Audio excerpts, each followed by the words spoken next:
I'll bring it Sunday. I will see together what the story is. And please, I'm on now. Can you go into mine? Yeah, let me get out of here.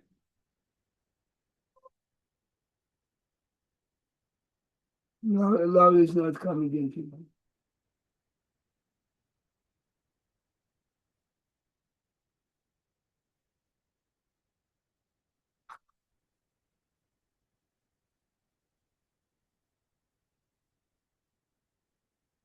Oh, Larry, how are you?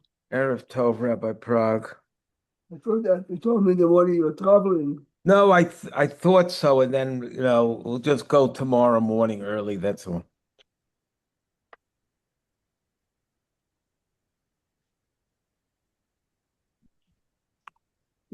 She says in the beginning of the parasha, that the parasha of Meraglim was written right after the story with Aaron and Miriam and Moshe. The language of Rashi is really interesting.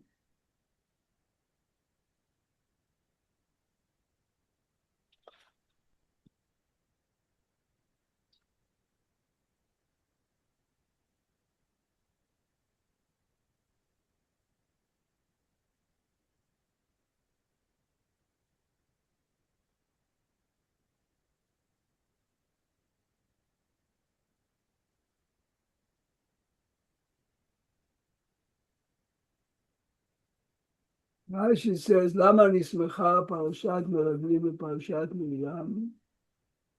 לפי שלקתה על עסקי דיבה.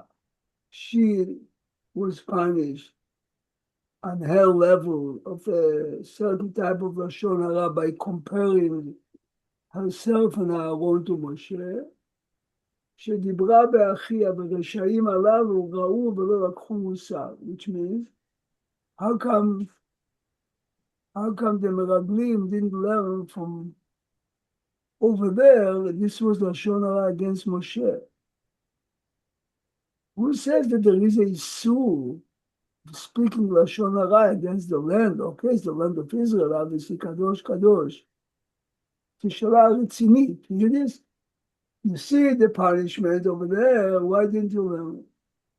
It's a manian mode. So, some are saying, if you remember last week, the Torah says, והאיש משה עניו מאוד מכל האדם אשר על פני האדמה. Why is the Torah adding it? Some people are saying, I mean, this is the way the Rambam learns, Moshe was not affected by it.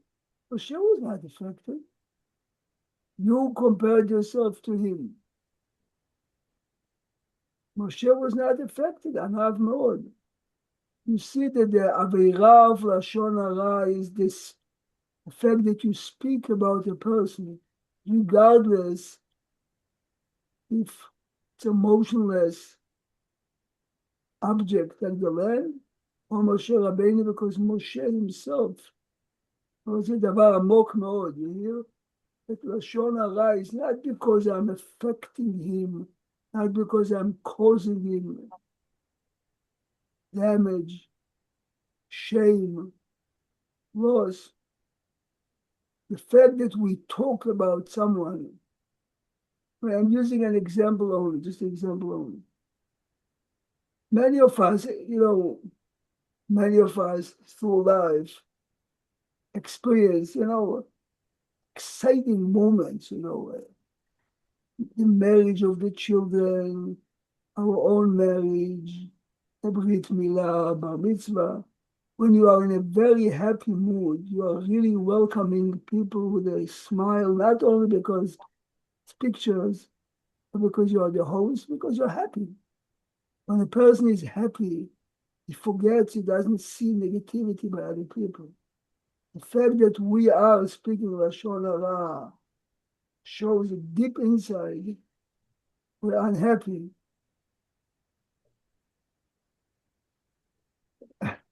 You talk to kids, the kids say it, but it's more obvious. We're adults, so we don't see it so much. But I'm jealous of someone, if I'm knocking him down, it makes me feel a little better, yes. He's a better student of me, he's a better looking, he's a better baseball player, this, that. והאיש משה ענב מאוד.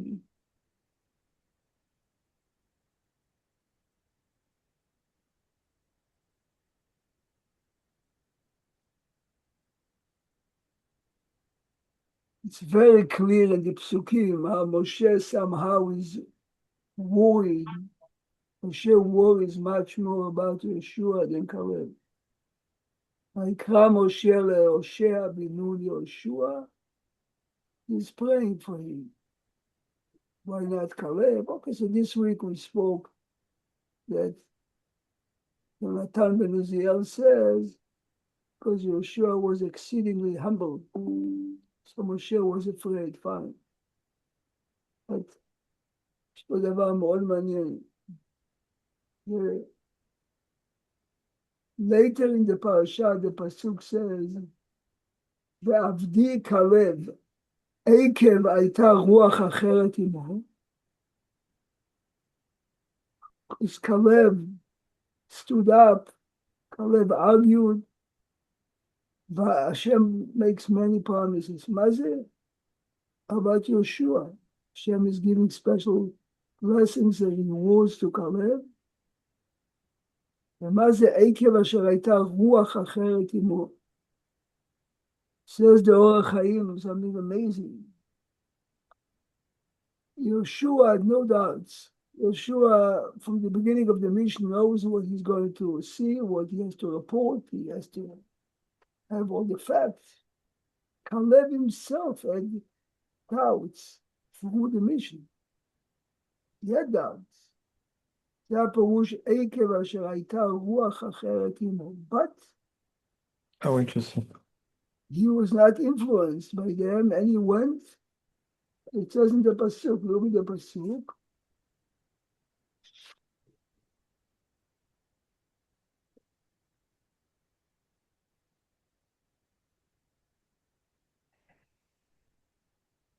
Caleb went to pray in Hebron. The Meraglim basically were divided to 6 pairs, each pair so a different part of the land. The reason why he went to pray and Yeshua didn't go, because Yeshua didn't feel the need to pray. Caleb, because, says the Or HaChaim, had the doubts. Also a very big lesson in real life. Challenges for great people, very great people, is part of life. When people overcome it, then it becomes the מאוד מעניין. Many commentators on this week's parasha talk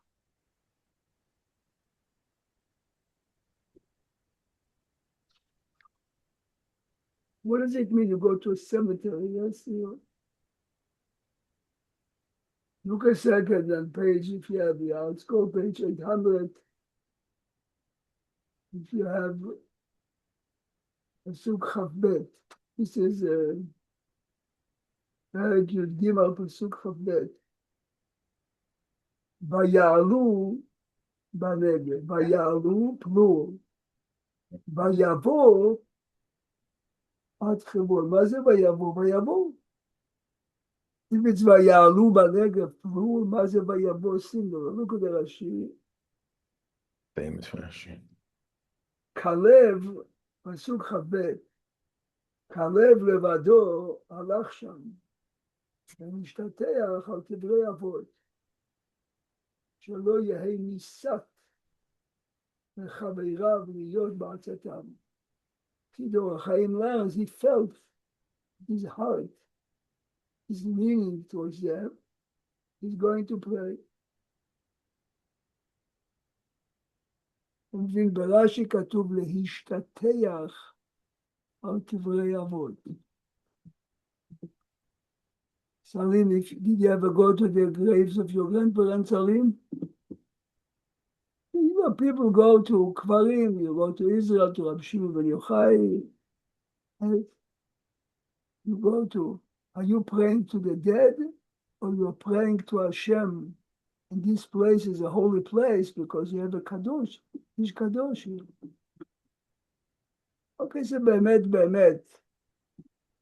many ספרים say you pray to Hashem in the זכות of the tzaddik, or the makom is makom מיוחד. Very often you are being inspired. The tefillah has a different quality because of their location. But some people pray to their metim, the דבר לא פשוט, yes. For instance, the Talmudim of the Gra of Vilna, yes. Friday night you sing Shalom Aleichem. Part of it is Baruchuni LeShalom, Malachei HaShalom. Talmudim of the Gra didn't sing it, didn't say it. You never pray to angels, you pray to Hashem. The Ashkenazim say Slichot, one of the moving Slichot in a certain way, Tshuva is מלאכי רחמים, משרתי עליון, חלולה פני קר ומיטב היגיון. Many people question it. Whatever, there are different pshatim, but here, this is the place in the Chumash that you go and pray. And in Halacha, it says that Tisha B'Av, after the Kinot are over, the custom was you go to a cemetery to pray.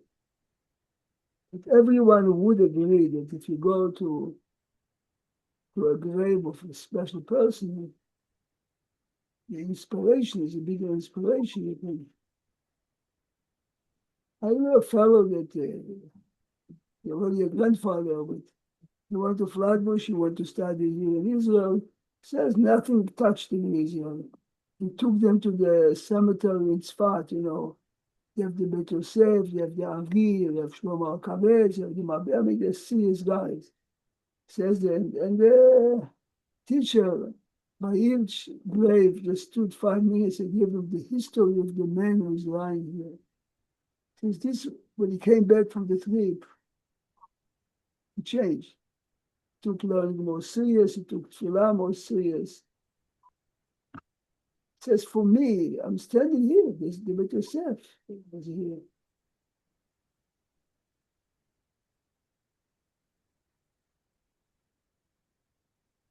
אין הרבה מקומות בתנ"ך, אדוני, there is another place. הולכים להתפלל בבית קברות.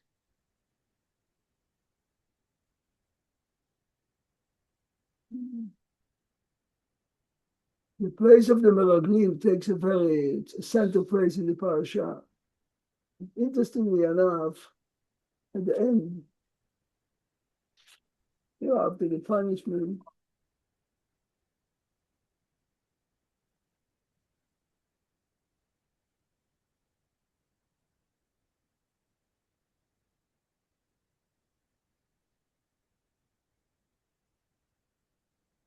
the Torah has something that normally the Torah doesn't talk about. I mean, it should have been written in Sefer Vayikra. So if you have a Perek Tetvav or page 812, it says, וכי תשגו ולא תעשו את כל המצוות האלה אשר דיבר השם. אוקיי, והיה, פסוק כ"ד, אם מעיני העדה נעשתה לשגגה, ועשו כל העדה. Can you imagine the Torah is talking about the beginning of 71 made a mistake, and they said it's something that has to do with Avodah Zarah is mutar. Then they call themselves, it's called Par Avodah Zarah. They bring a bull the same way they are bringing if they made a mistake in Halacha. But how do you know, Rabbi Prague, by reading this pasuk that it's Avodah Zarah? Shela Tova. So the real answer is that if you look in, where is it? And if you look in Parashat Vayikra at the end, look a second.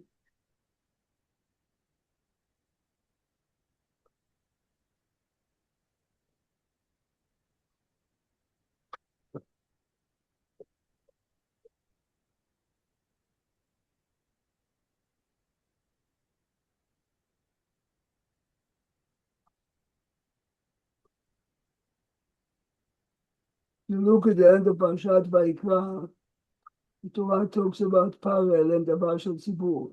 So it's Vayikra. Yeah. Look at Perek Dalet Vayikra, Pasuk Yud Gimel.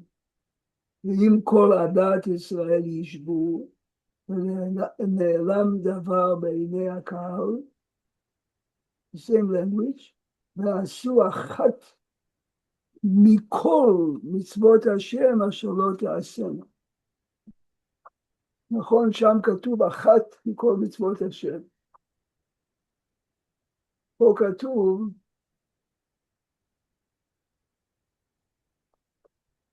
היה אם עיני העדה נעשתה לשגגה,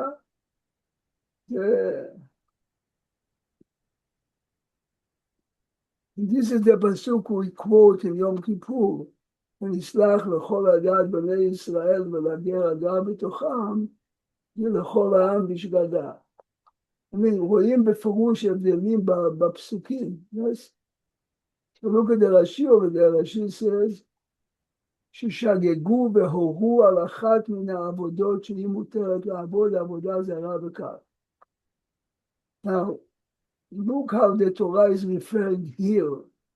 And in Vayikra, to the Sanhedrin, מעיני העדה נעשתה לשגגה. Right? We live in a community that more or less we look up to our leader, even though they were elected by 88 IQ and 140 IQ. By educated, uneducated, it's meaningless. Politicians, even royalty, it's nothing. It's human beings who are, because we need leaders. So, in the eyes of the Torah, the elders, the members of the Sanhedrin are the eyes of the Kahal, which means collectively, and because of the amount of Torah and Yirat Shamayim that they have a different vision. Einei ha'eda. This is why, okay, by the Hasidim, it's an extreme, but I mean, at least in our generation, you're going to ask advice by what gives him the power. Here, the Torah enables the people. Einei ha'eda. I mean, in the big picture,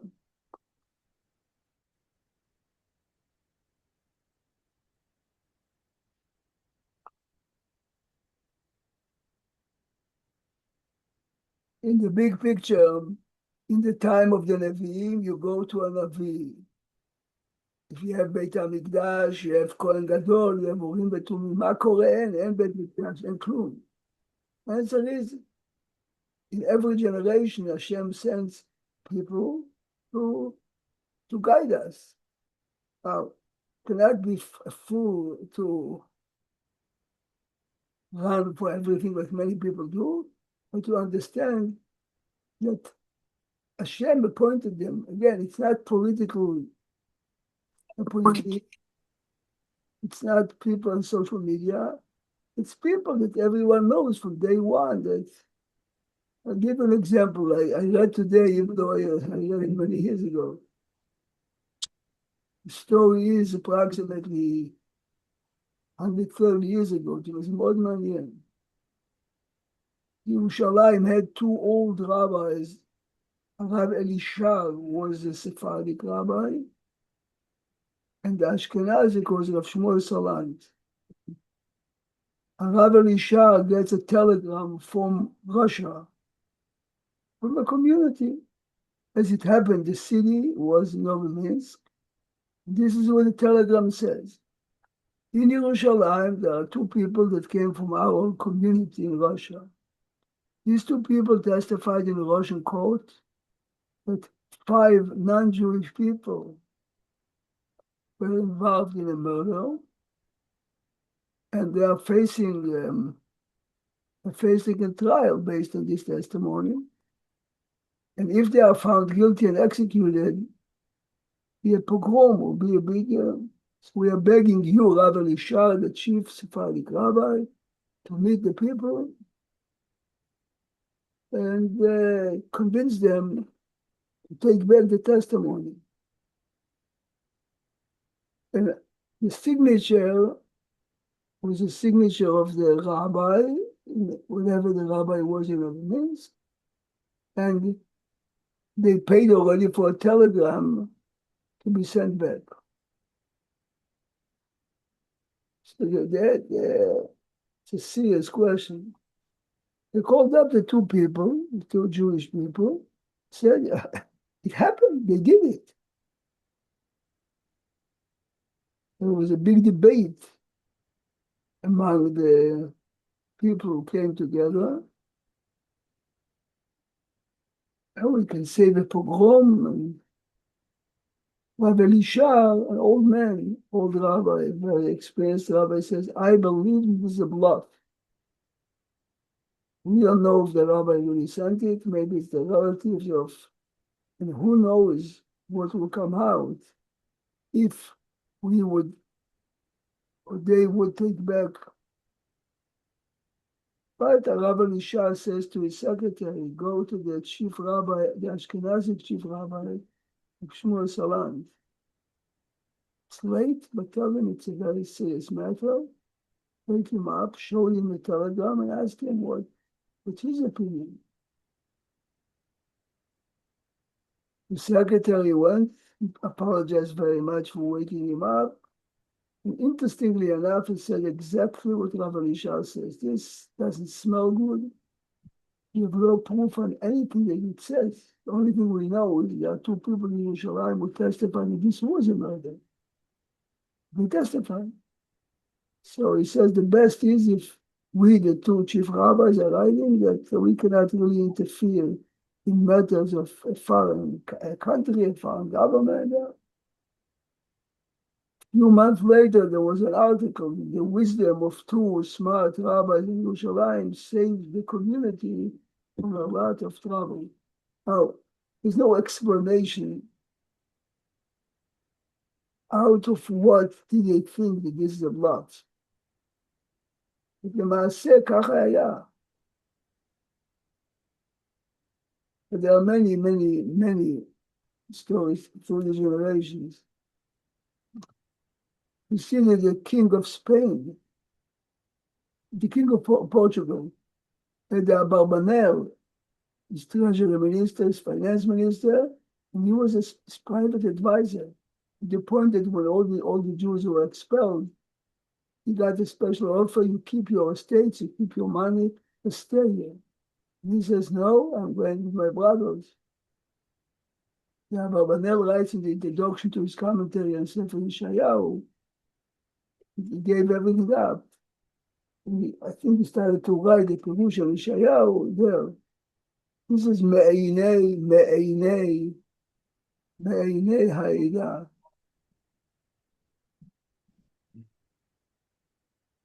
By the Hasidim, your daughter or your son are dating someone, they would never announce the engagement, unless the Rebbe or the rabbi. I mean, we're adults, we know that sometimes parents or older people certainly, yes. So it was one of the holy people who really lived here in Borough Park, was a Kopishnis Rebbe. Now you remember the name Kopishnis? Well, he was a Ish Kadosh to the point that Rabbi Kotler was really sick. He said one man would like to pray, would be the Rebbe of Kopishnis. Anyway, a Holocaust survivor in the 50s came to him and told him that unfortunately his daughter, Brooklyn College, met an Italian guy or whatever, and she is seriously dating him. She wants to get engaged. And the father told him, well, what are you doing to me? And, you know, she is the father says, what's the point of having children? Anyway, the Kopishnis Rebbe told him, listen,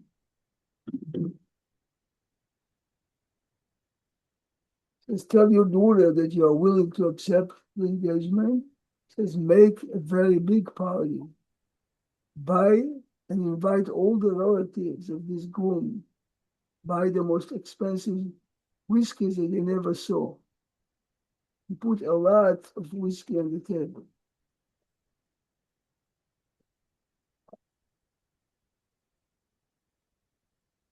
I wouldn't, I mean, I'm still about myself.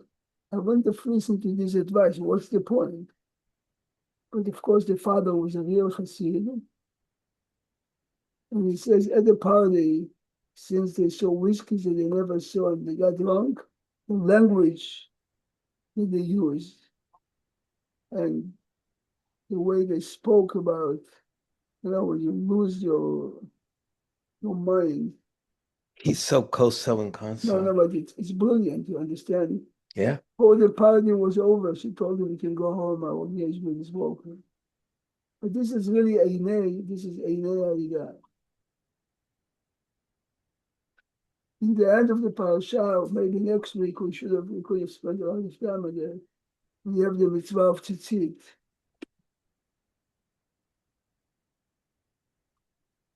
According to Rashi and Tosafot, 2 strings out of the 8 have to be covered in blue.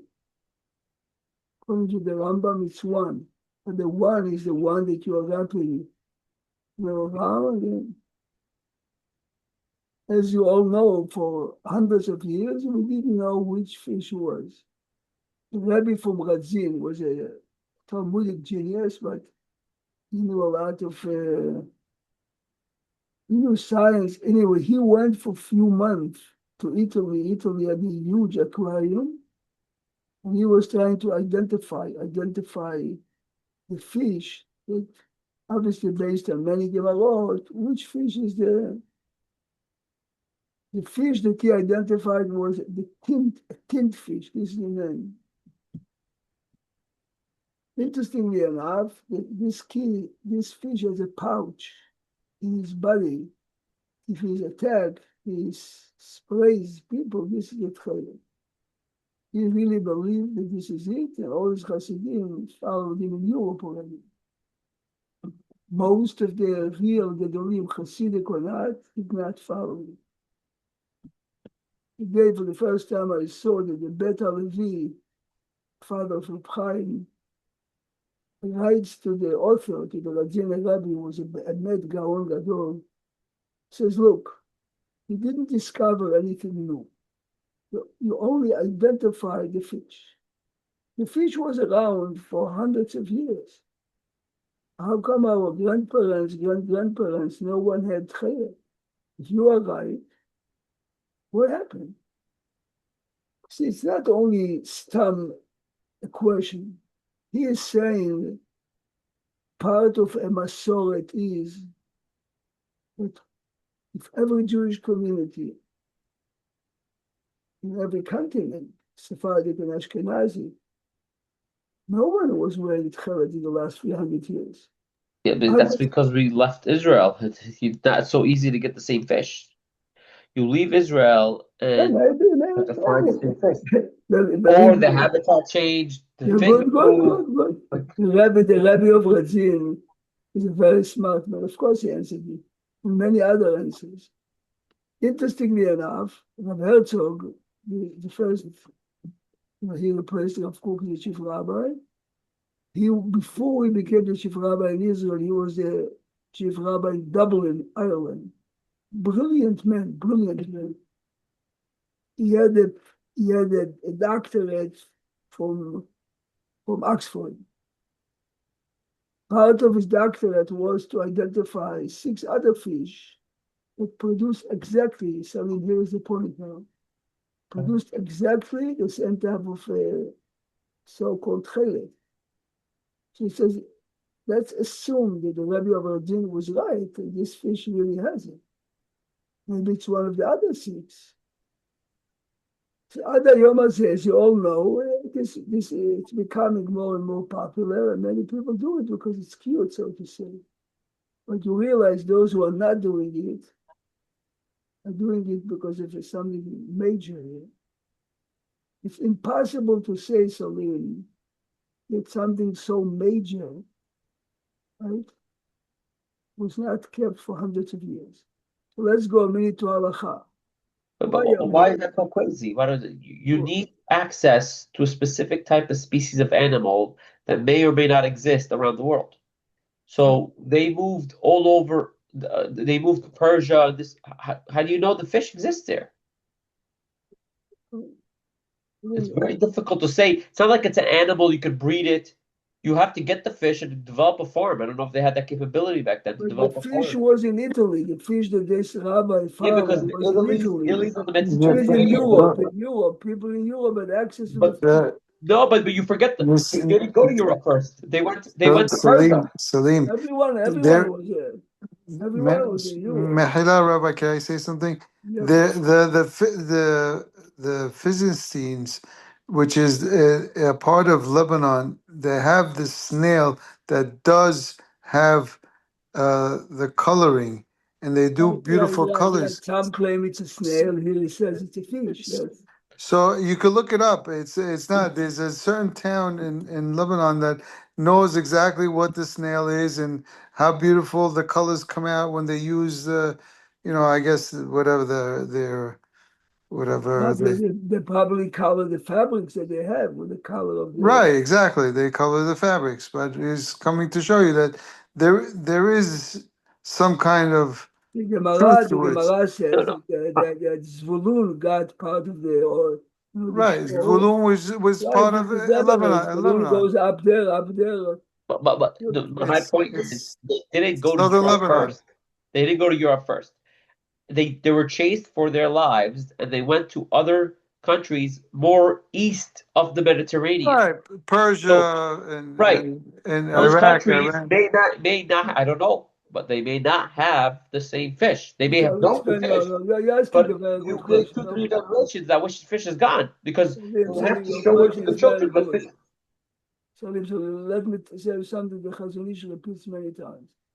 Baruch Hashem, in our generation, we discovered many manuscripts that were not around from before. And many of them are giving us some new interpretations in the Marot. And so the Chazon Ish listen carefully how he looks at this type of events. Says, if you want to use these manuscripts, these Rishonim, to come with a new pshat in Gemara, B'chavod, it's beautiful. You want to answer in Rambam, B'chavod. But he says, listen carefully what he says now. He says, Torah was given to Am Israel. If this was not around for 600, 700, 800 years, the Rashba we had, the Rashba is part of the Mesorah of Torah Sheba'al Peh. Bet Yosef is using it. The Ramban, the Ritba, the Meiri, yes? He says, if those manuscripts are correct, Hashem wouldn't have taken it away from us. Because Hashem says, Ki lo tishakach mipi zaro. See, the Beit HaLevi, you should know it's not only Beit HaLevi, it's many, many others.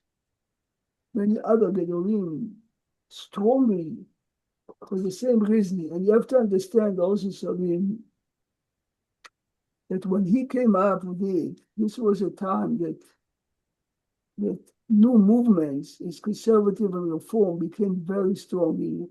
Changes were made in it didn't affect so much Sephardic communities, but in many Ashkenazi communities, they had a choir of men and women singing, they had piano in the shul, and everything they said was always based on halacha, this, that. Any major change, and see, the minute you come up and your explanations are great, it might be the truth. Every other quote unquote person can come up and you know how many times, hundreds of articles to claim that I'm using an example only. Did you ever listen to the rabbi saying on Shabbat Baruch Shmei Demari Alma Baruch Tikra V'Adma?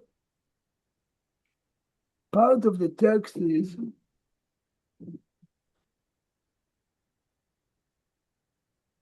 Lo al bar Eloha Samichna Ela. I said Lo al bar Eloha. Others are saying that the Christians put it in. Because it refers to Jesus. Okay? Many people would never say it. Okay? many people who analyzed the text very much wanted to come up with many interesting changes. I'll give you another very interesting example. On Pesach Shavuot Sukkot, you conclude the main baracha, Baruch Atah Hashem, Mekadesh Yisrael, the Hazmanim. Hazmanim. Not Mekadesh Yisrael, the Chag HaSukkot, not Mekadesh Yisrael, the Chag HaMatzot. Somehow on Rosh Hashanah and Yom Kippur, Mekadesh Yisrael v'Yom HaZikaron, and Rosh Hashanah, and Kippur, Mekadesh Yisrael v'Yom HaKippurim. How come? And these two holidays, we conclude with the name of the holiday. Comes the Torah Temimah. There's no time to talk where he writes it. He says, you know what? This is a mistake. He doesn't. Originally, of course, you finished Mekadesh Yisrael v'Chag HaShavuot, Mekadesh Yisrael v'Chag HaMatzot, but the printers made a mistake. It's very cute and many people love it and it answers many questions. Hamza of Soloveitchik, for instance, says he didn't understand the basics. Pesach, Shavuot, and Sukkot, as far as the holidays, are exactly the same. The mitzvot in this particular holiday, here it's matzah, here it's sukkah, but the kedusha of the holiday is the same. This is why it's a brand name, Kadesh Yisrael v'Hazmanim. Rosh Hashanah, the kedusha of Rosh Hashanah is a different. It's not a holiday of shofar. It's Yom HaZikaron. So the value Yom HaKippurim. So what I'm telling you now is that very often people, rabbis, based on experience in history the last 300 years, are always frightened from anything new. Anything new. You know, people know that the Khatam Sofer. And the reason is he saw what happens. In Chadash Torah. In Chadash This is why he said Chadash Asur Min HaTorah. Okay, but again, my wife's friends tell her what they do before Pesach. She's laughing. Huh? This is my grandmother. My grandmother did it because she didn't have A, B, C, 5. But the minute you say I'm doing only because they did it, you're much safer. They have a wonderful, yeah. Sorry, just one thing I wanted to add if you have another minute. A few weeks ago, we went to Versailles, and it was very interesting because they have all the paintings of the kings. And each painting, they show them in blue. Their clothing was blue. Because they said that you have to remember, this is what the non-Jewish tour guide was saying. He said you have to, when you see blue, you remember the heaven, and when you remember heaven... Exactly the pasuk of this week. I said, they stole it exactly from... Up till now, I always thought that the reason is because the Bgadim of the Kohen Gadol, the Bgadim of the Kohanim, is always a mixture of Tchelet v'Agaman v'Torah Shani, but this is fascinating. Yeah. They said so much so that even Napoleon, when he got into power, he couldn't use blue. He had to be in red. He couldn't use, in other words, it was like halacha that only people with the that was king, the blue blood, that's what it was. That they were chosen from. Unbelievable. Naila to have everyone. I'll see you tomorrow. 1 second. When we close the Zoom, I could help you set up. Leave the Zoom open. Bye, my son bye, guys. And his friends are coming up also. Okay. Leave it open, Salim. Let me I'll stop close the it recording. again.